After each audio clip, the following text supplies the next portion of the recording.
Acontece de tudo quando a gente está quando a gente está escalado, irmãos, para pregar. É misericórdia. Glória a Deus. Aleluias. É uma honra para mim. Nossa. E essa mensagem de hoje, eu passei a semana inteira chorando.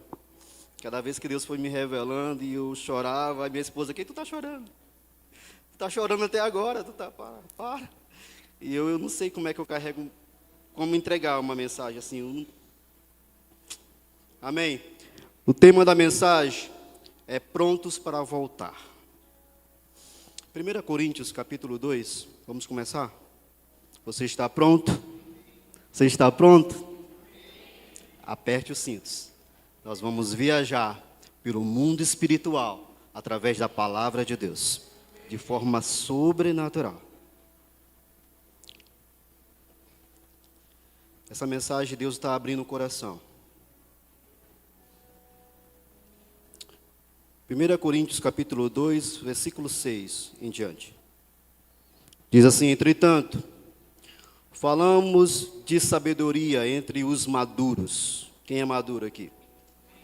Mas não da sabedoria desta era, ou dos poderosos dessa era, que estão sendo reduzidos a nada.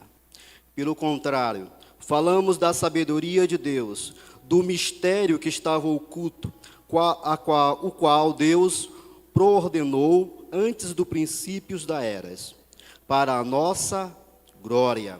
Essa glória aqui para o nosso resplendor, para o nosso brilho. Versículo 8. Nenhum dos poderosos dessa era o entendeu, pois se tivesse o entendido, não teria crucificado o Senhor da glória. Versículo 9. Todavia, como está escrito, olho nenhum viu, ouvido nenhum ouviu, mente nenhuma imaginou, o que Deus preparou para aqueles que o amam. Versículo 10. Mas Deus o revelou a nós, por meio do Espírito Santo. O Espírito sonda todas as coisas, até mesmo as coisas mais profundas de Deus. Ah, irmão, isso aqui já... Eu não sei se eu estou muito espiritual, mas... Existe uma coisa que Deus quer. E a gente ora perguntando qual é a vontade de Deus para nossas vidas. A gente vive orando, perguntando: Deus, qual é a tua vontade? Qual é a oração do Pai Nosso? Seja feita a tua... E qual é a vontade de Deus? A gente poderia colocar uma lista de tanta coisa que é a vontade de Deus. Mas qual é uma das principais? Qual é a base? Qual é a base de tudo? Qual é a vontade de Deus? Por que a gente ora? Seja feita a vontade de Deus. Mas nós não conhecemos a vontade. Não sabemos o que é. E qual é a vontade de Deus? A vontade de Deus é que nós o conhecemos. Vou repetir. A vontade de Deus é que o conhecemos. Devemos conhecer a Deus. Porque a maioria das pessoas, mesmo estando na igreja, não conhece o Deus Todo-Poderoso. Deixa Deus abrir o coração. E olha o versículo 9, coloca aí. Coloca aí, por favor, versículo 9.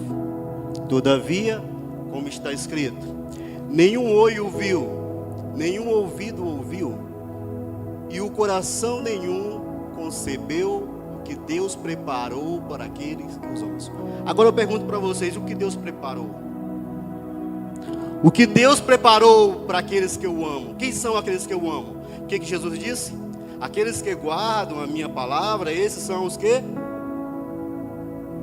Então, agora, a esses que eu amo a Deus, o que Deus preparou? Responde para o seu irmão aí, diga assim: Ele preparou o encontro. Ele preparou o encontro. Mateus 6, capítulo 6, coloca aí. Hoje nós vamos comer Bíblia, tá? Mateus 6, 6. É antes da oração do Pai Nosso que Jesus ensinou. O que diz aí? Leia comigo, tá? Mas quando você orar, vá para o seu quarto, feche a porta, ore ao seu pai. O seu pai está onde?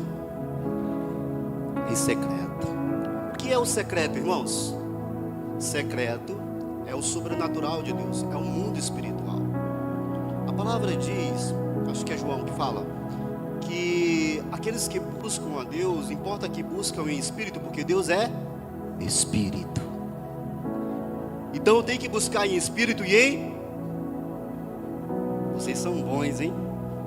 Ó, essa é célula, viu? A célula aí que está dando. Glória a Deus. O secreto de Deus é o mundo espiritual. E o que é o mundo espiritual? Como você entra no mundo espiritual? É muita explicação, né? É muita coisa que você vai tendo resposta. O que é o mundo espiritual, irmãos? O mundo espiritual é a profundidade de Deus. Lembra do texto que nós acabamos de ler? A ninguém conhece a profundidade de Deus, a não ser o próprio Espírito Santo. Então qual é o mundo espiritual? O mundo espiritual é a profundidade de Deus, conhecer a Ele. A palavra de Deus diz que Ele está no secreto. Coloca novamente, por favor, deixa na tela, por favor. Ele está no secreto, no mundo espiritual.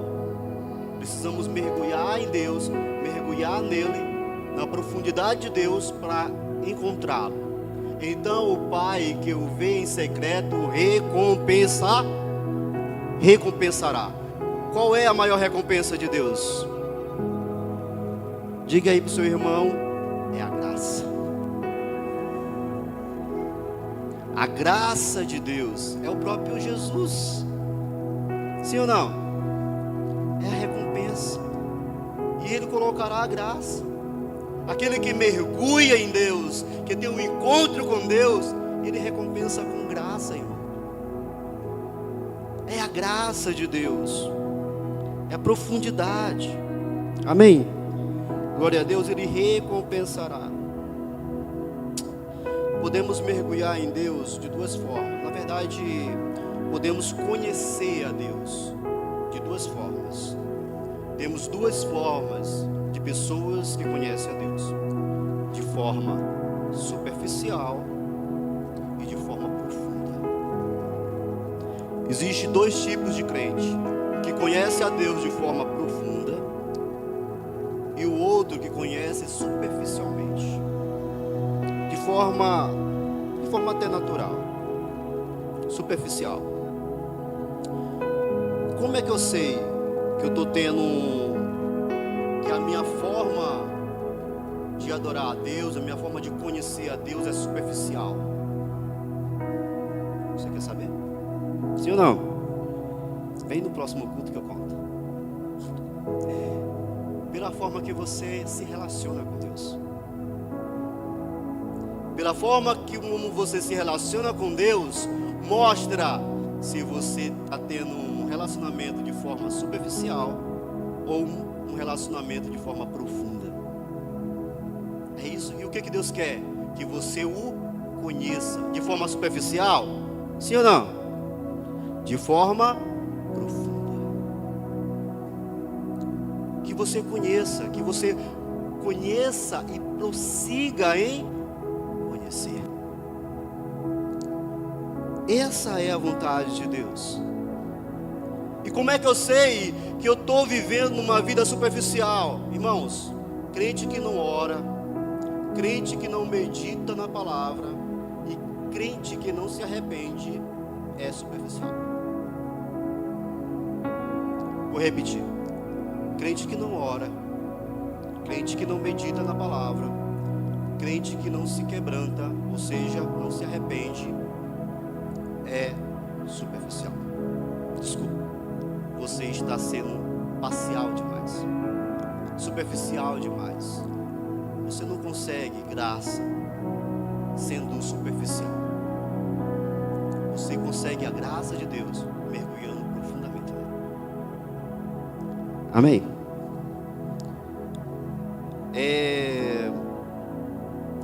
Uma uma das coisas que acontece com uma pessoa que é rasa, sendo raso, você faz o que quer, vai para onde quer, peca sem pensar. E por último, deseja sair da casa de Deus. Crentes rasos vivem pensando em abandonar Deus. E se eu sair da igreja? Deus está falando contigo.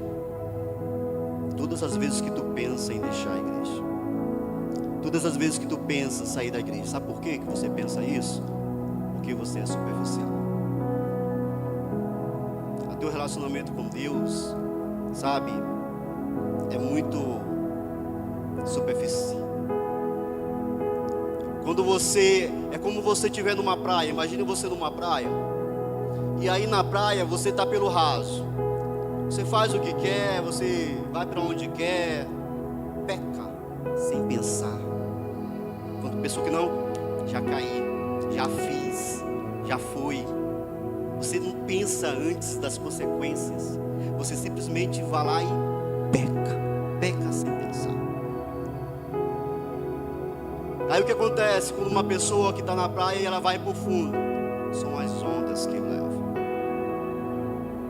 Ela não tem domínio sobre a vida dela, sobre o corpo. É as ondas que vai conduzindo ela. É por isso que Deus manda você mergulhar. Vai, mergulha logo. É por isso que o batismo das águas é como um mergulho. Porque não tem superficialidade, não tem aquela coisa de, sabe, eu vou mergulhar só até aqui. Não, mas mergulha logo. Morre logo de uma vez. Morre para o mundo, para as tuas vontades. Amém? Glória a Deus. As pessoas pensam em sair da casa do Senhor porque são superficiais. Porque se não fossem, elas não desejariam isso. Elas desejariam outra coisa. Lucas 15. Vamos conhecer algumas coisas. Jesus começou a abrir o coração para uma multidão sobre ser achado, ser encontrado, ter um encontro, sobre amor. Ele contou 3 parábolas que nós conhecemos muito, mas muito bem. Você só não vai saber da forma que eu vou contar aqui, porque vai ser Deus abrindo o coração. Deus resolveu desabafar hoje. A primeira parábola é Lucas 3, começa no 3, versículo 7, é a ovelha perdida. Então ele diz, vou resumir para te ganhar tempo. Ele conta a parábola da ovelha perdida, e ele fala assim, qual de vocês, tendo 100 ovelhas e uma se perde, o que acontece? Qual de vocês não deixa as 99 e vai atrás da ovelha perdida? Beleza. E ele diz que quando ele encontra a ovelha perdida, ele coloca no ombro cheio de júbilo, cheio de alegria. Depois quando ele chega em casa, chega onde? Chega onde? Me ajuda, irmãos. Chega onde? Me ajuda a pregar, tá?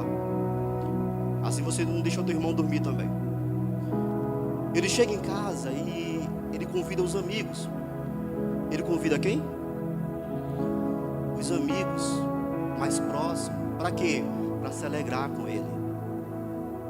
O problema são as 99 que ficaram.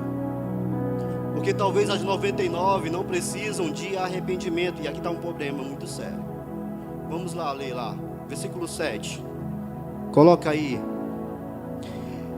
Jesus responde, eu lhes digo que da mesma forma haverá mais alegria no céu por um pecador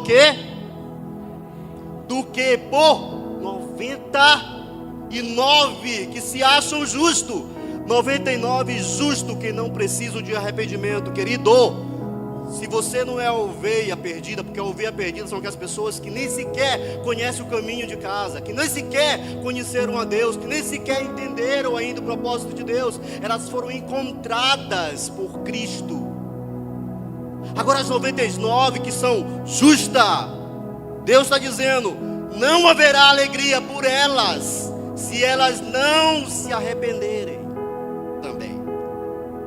Eu e você precisamos nos arrepender todos os dias. E o que é o arrependimento? Arrependimento, essa palavra arrepender-se, arrepender significa metanoia.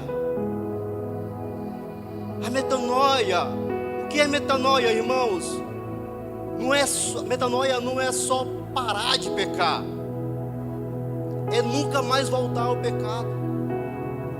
A metanoia é um pensamento novo, é um pensamento que você vai e dá meia volta e diz, não, eu estou desviando o caminho. Metanoia não é só você ficar aqui e ficar resistindo ao pecado, é você sair desse caminho totalmente. Os 99 justos que não se arrepender não tem alegria em Deus. Deus não tem alegria naquelas 99 que já foram encontradas, que já estão no aprisco.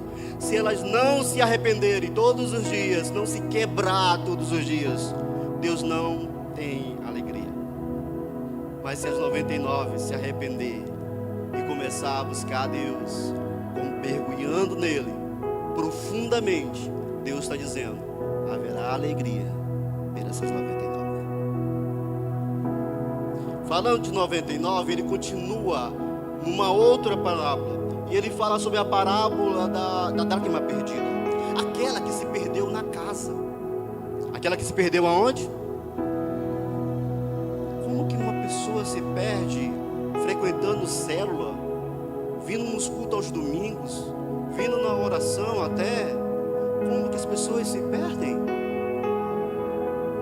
Como que se perdeu? Em Apocalipse que ele diz assim, como tu fostes cair do céu? Isaías, perdão. Ó, estrela da manhã.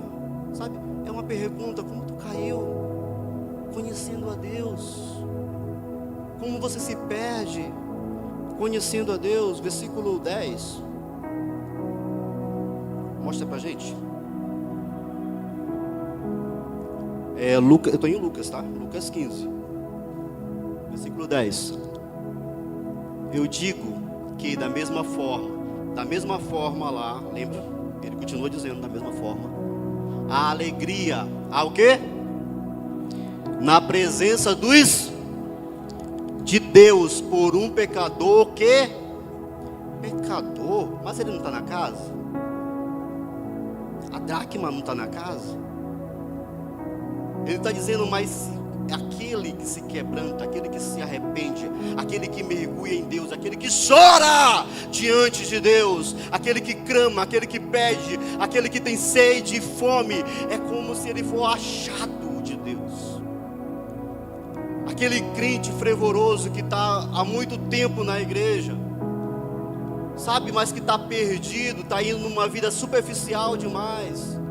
Já não ora, já não tem primeiro amor, já não sabe o que é isso, já não participa de nada, já falta célula com frequência, já falta culto sem sentir peso no coração. Ele está dizendo que quando esse se quebrar, quando você se quebra, ele está dizendo, é como se você fosse achado, precioso e achado. Aí ele está dizendo, haverá alegria nos céus com os anjos, porque um pecador se arrependeu. Ele está tratando pessoas que se perderam da casa como pecadores, na mesma situação de um pecador que não procura Deus. Ele colocou no mesmo cesto um pecador que não conhece a Deus. Ele está dizendo da mesma forma. Ele começa a contar uma outra parábola. Sabe por que essa pessoa perdeu o seu relacionamento com Deus dentro da casa de Deus? Porque faltou arrependimento. Quando nós não nos quebrantamos diante de Deus, a gente perde até a graça. A gente começa a vir com aqueles pensamentos de acusação, porque perdemos a graça. Nós não estamos tendo perdendo a noção da graça, do poder da graça. A graça que me basta, parece que agora não está me abastecendo, sabe? Parece que não está mais fluindo, porque está frio ou morno, né? Ele começa a contar uma outra parábola no versículo 11, e no versículo 12 ele fala sobre o filho pródigo.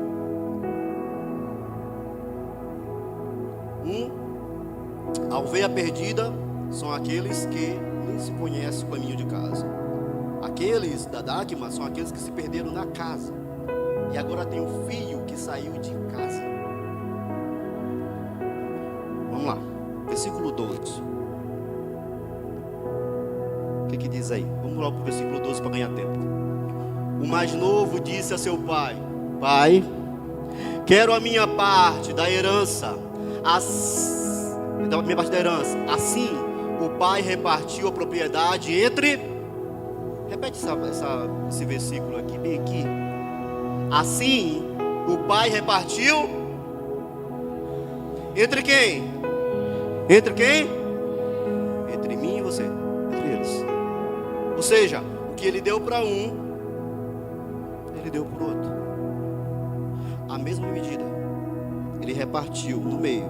A mesma medida. Se ele deu cura para o pastor Ronildo, ele deu cura para você. Se ele deu salvação na casa do pastor Jefferson, ele também deu salvação para a tua casa. Se o meu irmão é abençoado, eu também sou. Ele repartiu na mesma medida. Se o meu irmão tem a presença de Deus, eu também tenho.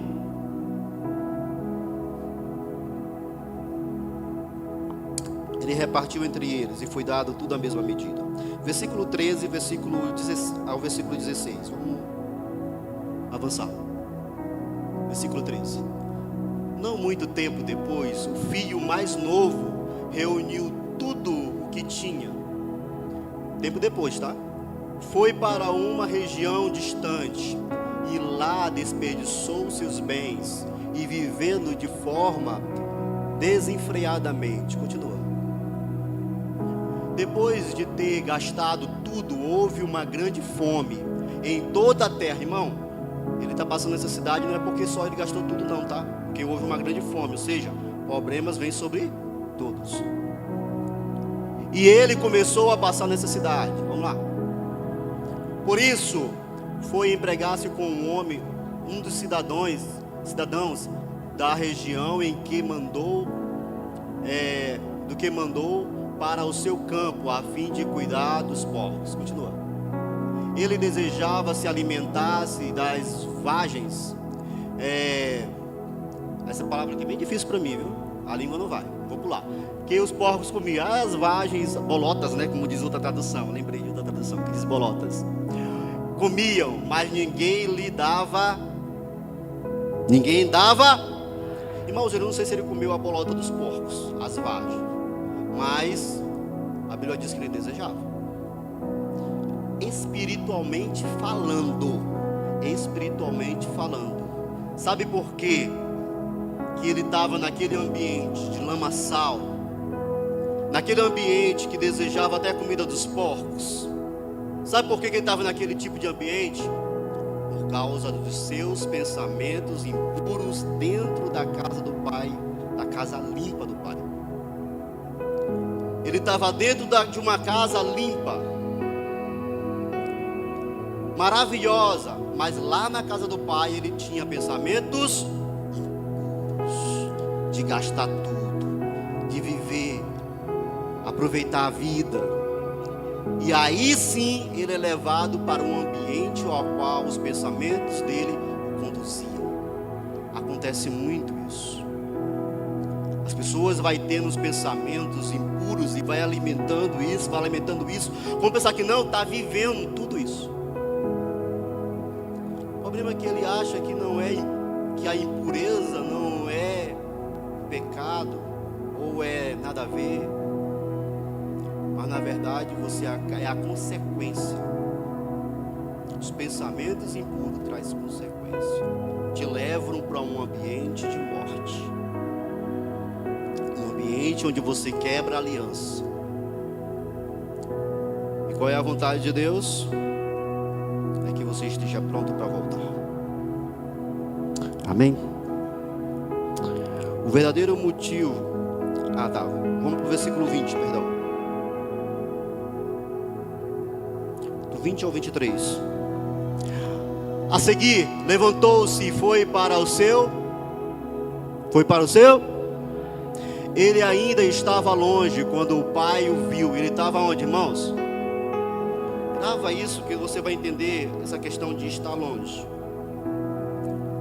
O qual, o motivo, movido por compaixão, correu, abraçou fortemente e ternamente o beijou. Continua. O filho lhe disse: Pai, pequei contra os céus e contra ti, não sou digno de ser chamado teu filho. Continua. Contudo, o pai disse ao seu servo: depressa, traga a melhor roupa, vistam nele, coloque em um anel em seu dedo e calçado em seus pés. Traga o novilho gordo, ou melhor, a tradução diz cevado. Matem-o. Vamos comer e o pai restaurou tudo. A túnica que representa a nobreza, o anel que representa a autoridade. O pai restaurou tudo.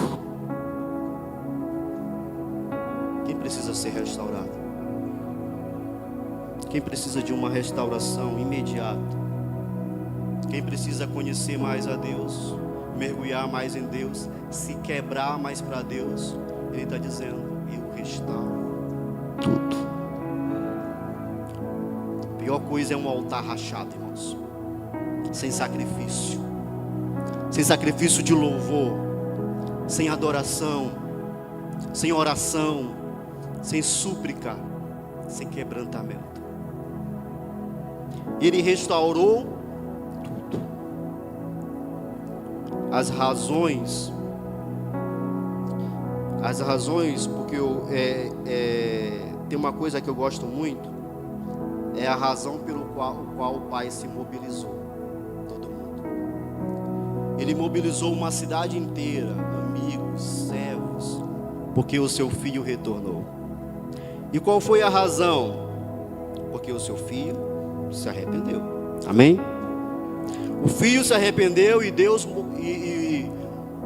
ele viu que o filho se arrependeu e mobilizou a todos. Mas preste atenção numa coisa.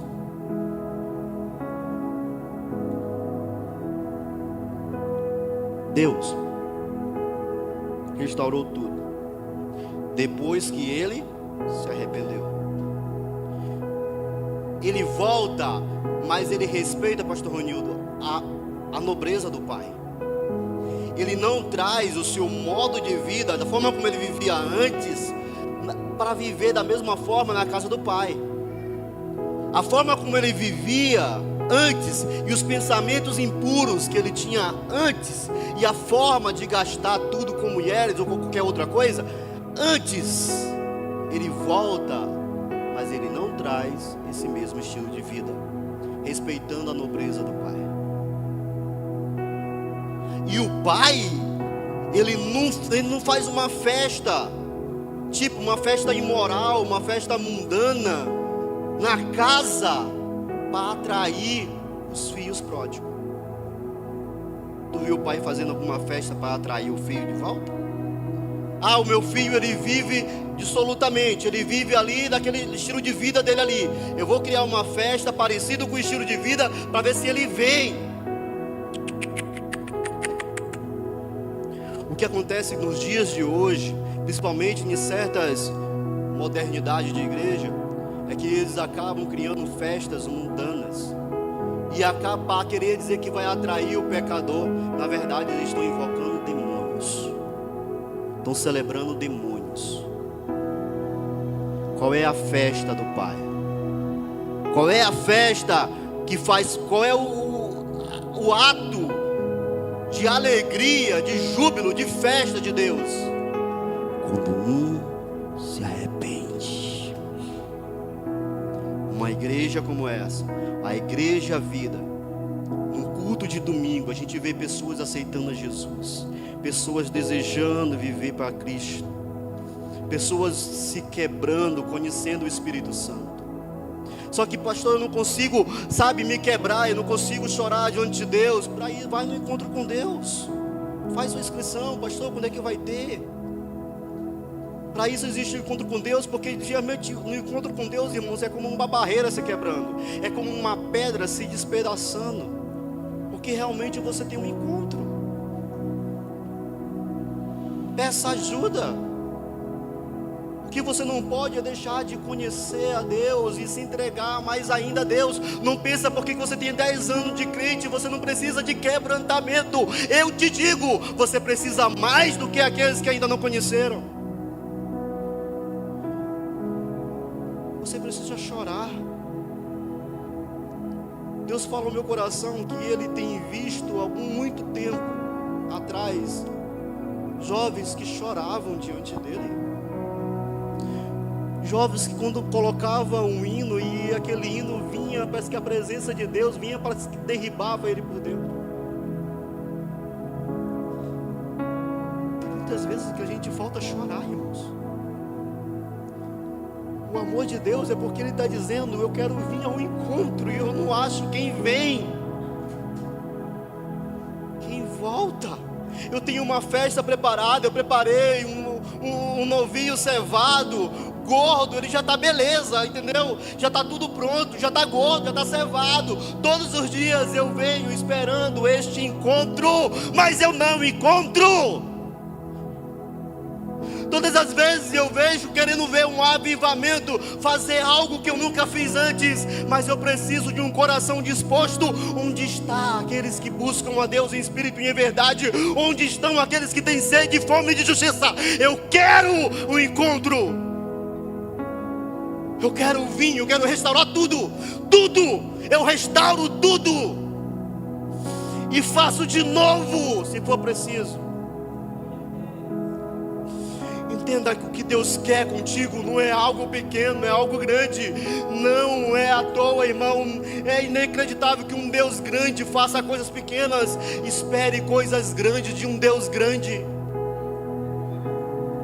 Não dá para esperar coisas pequenas servindo um Deus tão poderoso, tão grandioso. Espere coisas grandes, porque coisas grandes Ele tem preparado. E Ele recompensará.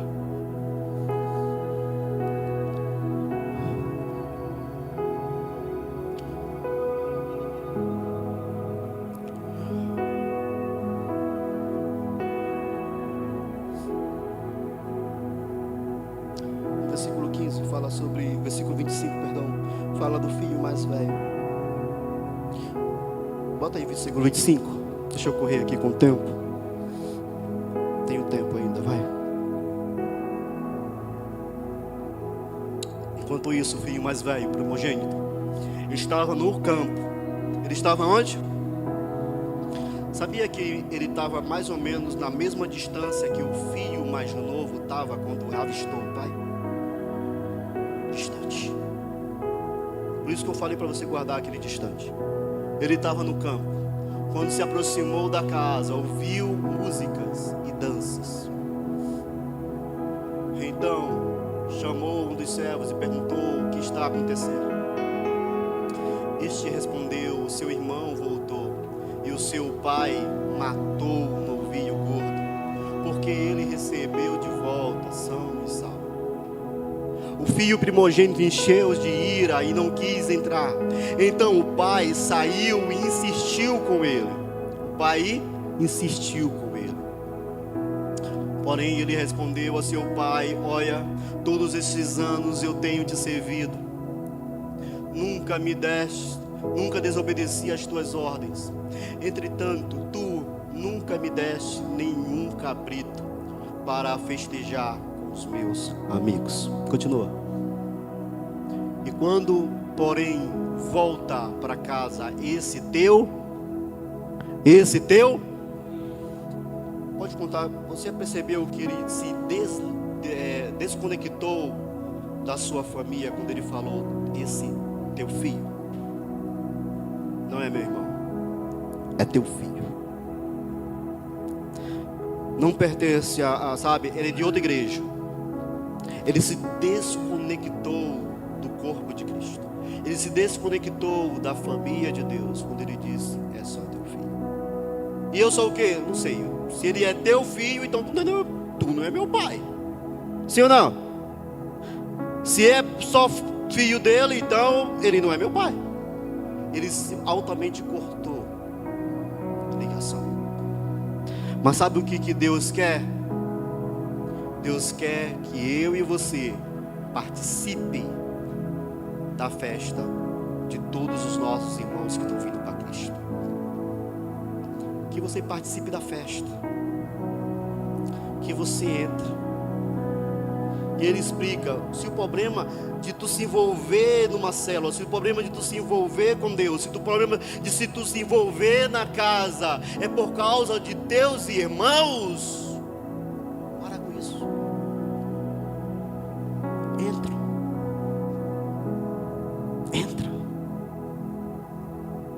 É porque da irmã fulano de tal. Entra.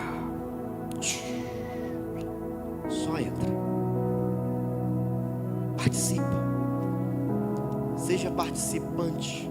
Paulo diz, seja participante de Cristo.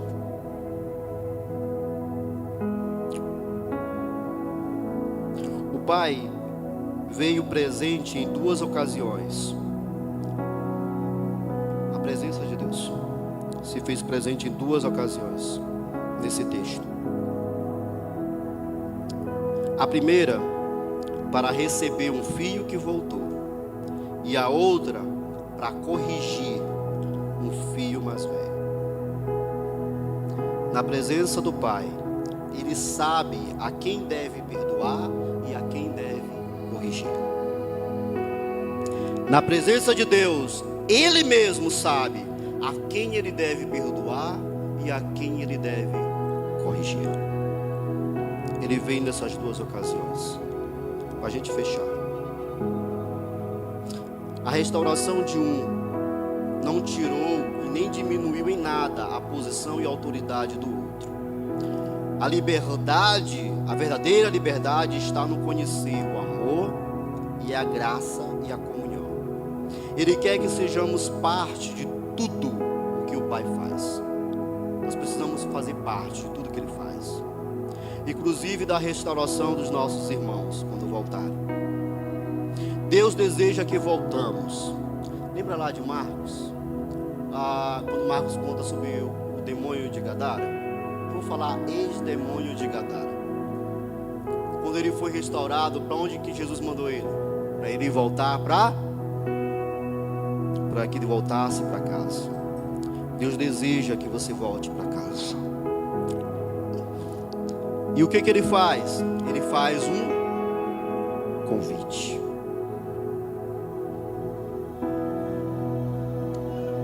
Deus te faz um convite. Agora, é até engraçado esse convite de Deus. Quem aqui já foi convidado para um casamento? Meu irmão, eu acho que esse ano eu não fui nem um casamento, não. Os convites estão pouco. É um desabafo.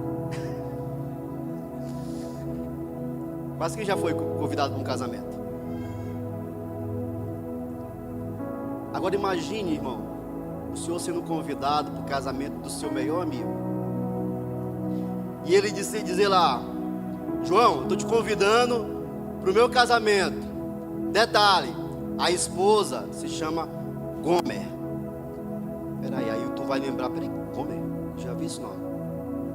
Bom, é a maior prostituta aqui do bairro, sabe? É a prostituta mais famosa da cidade. Eu estou me casando com ela e estou te fazendo um convite. Você vai dizer, que loucura é essa? Aí, esse cara é louco. Ele está casando com a maior prostituta. Só que de repente a Gomer, Deus justamente falou a um profeta justamente isso, para que ele casasse com uma prostituta chamada Gomer. Vamos para Oséias. Coloca aí para a gente encerrar. Oséias.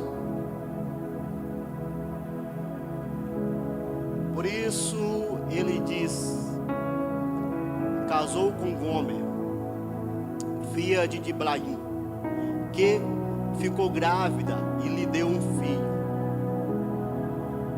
Para resumir um pouquinho, para a gente ganhar um pouquinho de tempo, Oséias casou com ela. Ele teve 2 filhos e uma filha. Um filho se chamou Jezreel, que significa Deus semeia. A filha, Deus chamou de desfavorecida. O que é uma pessoa desfavorecida? Uma pessoa sem a graça. Sem a graça de Deus. Imagine a pessoa lá, como se chama? Pessoa sem a graça de Deus. Desfavorecida. E o outro filho ele chamou de não meu povo. Imagine na hora da chamada, né? Desfavorecida, presente. Não meu povo, presente. E ele chamou de não meu povo. Por que Deus mandou o profeta fazer isso? Ele disse: é assim que é Israel, o povo que eu escolhi. E ele era sujo como uma prostituta, e eu casei com ele. Eu fiz uma aliança, eu limpei. Quando eu tirei da terra do Egito, eu fiz uma aliança com eles no deserto.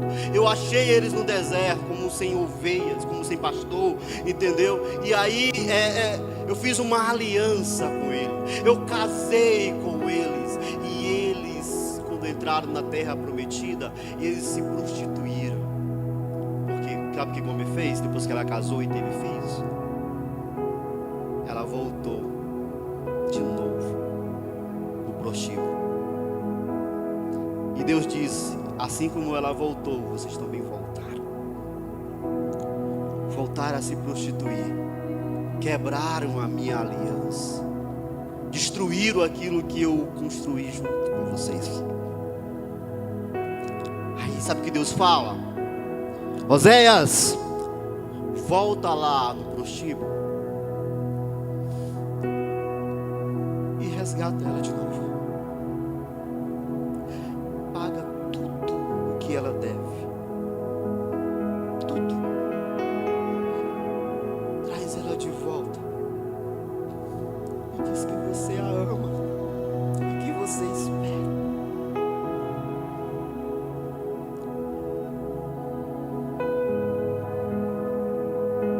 Eu não sei que amor é esse, irmãos.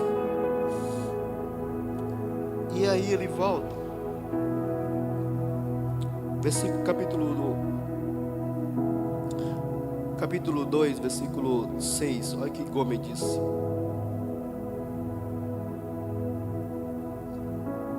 por isso bloqueei o seu caminho com espinheiros. Ele está dizendo que, coloca um pouco antes, irmãos, por favor.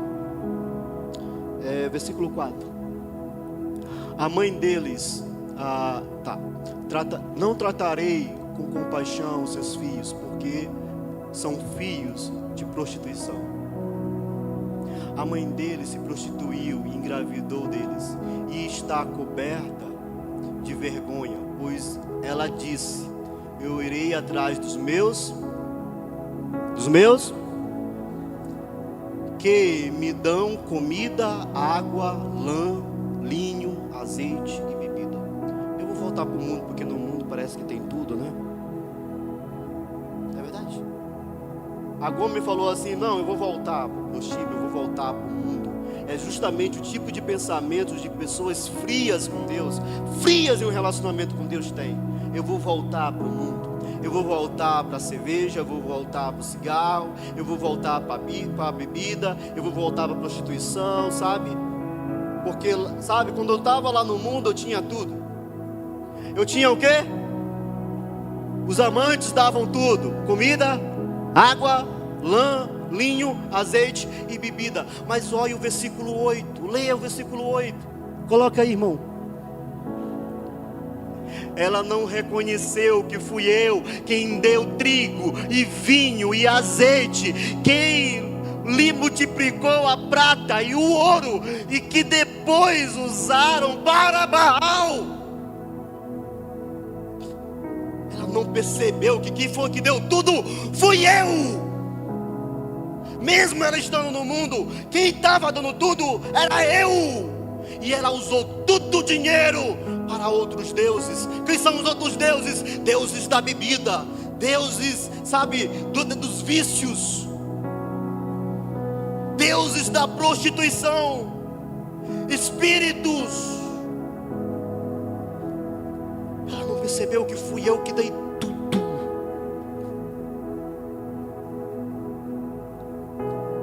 Vou finalizar, prometo. No versículo 23, Deus mostra a salvação, restauração, perdão. No capítulo 3, Deus manda o profeta pagar todas as dívidas, como eu falei, perdoar e aceitar ela de volta. No capítulo 4, 1 e 16, Deus mostra que o mundo está cheio de trevas e que o seu povo sofre. Bota aí, vai. Capítulo 4, versículo 6. No versículo 1 ele diz que o mundo está cheio de trevas. Coloca o versículo 1. Israelita, ouçam a palavra do Senhor, porque o Senhor tem uma acusação contra vocês, que vivam nesta terra. A fidelidade e o amor desapareceram desta terra, como também o conhecimento, conhecer de Deus, o desejo por conhecer a Deus. Só se vê em maldição, mentira, assassinato, roubo, adultério, ultrapassam todos os limites. O derramamento de sangue é constante. Parece nos dias de hoje? Está diferente dos dias de hoje? Continua. Por isso a terra está seca e todos os seus habitantes desfalecem. Os animais do campo, as aves do céu e os peixes do mar, até isso desapareceram, irmãos. Tudo por causa do povo. Mas ele diz: mas que ninguém discuta, que ninguém faça acusação. Deus está dizendo isso. Pois o seu povo age como os que contendem com o sacerdote. Vocês tropeçam de dia e os profetas tropeçam com vocês de noite. Por isso destruirei a sua mãe. O meu povo é destruído por falta de conhecimento. Uma vez que vocês rejeitaram o conhecimento, eu também rejeito como os meus. Lembra que a gente somos sacerdotes de Deus? Uma vez que vocês esqueceram da lei, da palavra, do seu Deus, eu também esquecerei dos seus filhos.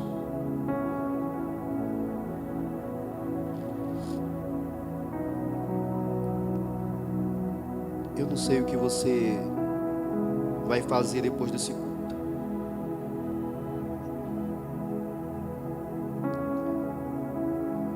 Eu não sei o que você vai fazer da sua vida, mas uma dica eu dou: corre para Deus. Eles deixaram de, no versículo 10 diz que eles deixaram de adorar a Deus. No capítulo 6, para a gente encerrar, versículo 4, Deus faz o último apelo. Eu quero encerrar com esse texto.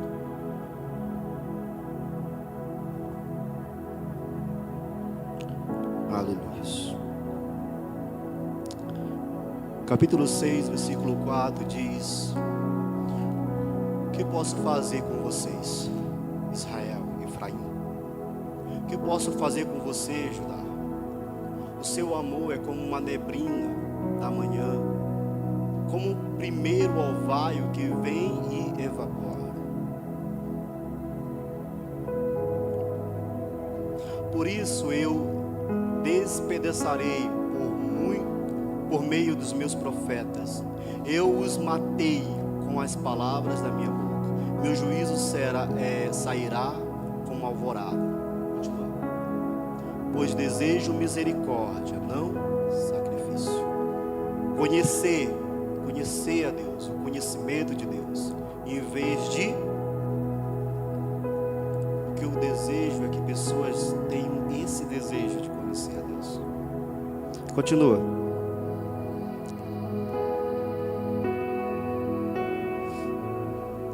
Mas eles são como Adão. Pula para o versículo 9, perdão.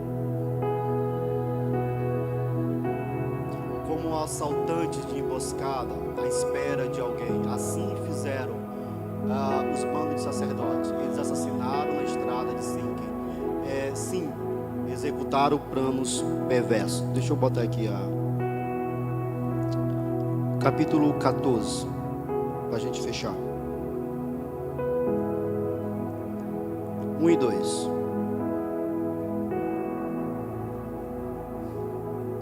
Voltem, ó Israel, para quem? Seu Deus. Os seus pecados causaram a sua queda. Continua. Preparem o que vão dizer e voltem para o Senhor. Peça-lhe que perdoa todos os nossos pecados e receba o que é agradável, para que te ofereçam o fruto dos nossos lábios. Continua. Pula para o versículo 9. Quem é sábio? Aquele que considera essas coisas. Quem tem discernimento? Aquele que as compreende. Os caminhos do Senhor são justos, e os justos andam nele, mas os rebeldes nele tropeçam. Em outra parte, Deus ele fala: vinde e voltemos ao Senhor, pois ele nos despedaçou, mas ele mesmo cura. Ele nos feriu e ele mesmo sara. Tem palavras que às vezes é dura, mas é Deus corrigindo a nossa rota. Tem coisas que Deus está chamando e dizendo: vinde. A minha pergunta é para você essa noite: você está pronto para voltar? Prontos para voltar? Era tudo que Deus queria dizer. Era o tema dessa mensagem. Vocês estão prontos? Igreja Vida, vocês estão prontos para voltar?